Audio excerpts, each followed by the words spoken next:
আজকে বিদ্যাসাগর গ্রাম পঞ্চায়েতের প্রধান, উপপ্রধান এবং আমার সহ দুজন মেম্বার। আমরা টোটাল, আগে আমাদের একজন মোতার মেম্বার ছিল, টোটাল আমরা 5 জন, আজকে 4 জন টোটাল আমরা মোতার দলে আজকে আমরা জয়েনিং করেছি। আর জয়েনিং করার আমাদের মেইন কারণ হচ্ছে আমরা দীর্ঘদিন ধরে ভারতীয় জনতা পার্টির জন্য কাজ করে আসছি। দিন রাত আমরা ভারতীয় জনতা পার্টির জন্য কাজ করে, যেখানে মিটিং, যেখানে প্রোগ্রাম, আমরা সবকিছু করি। কিন্তু এত কিছু করার পরও আমাদের কোনো মূল্য নেই।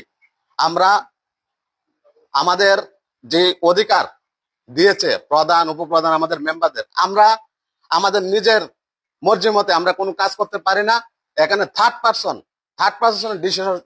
ডিসিশনে আমাদের কাজ করতে হয়। এটা আমাদের বড় দুঃখ হয়, কারণ আমরা, মানুষ আমাদের কাছে আসে মানুষকে সাহায্য সহযোগিতা করার জন্য, কিন্তু আমরা মানুষের জন্য কিচ্ছু করতে পারছি না।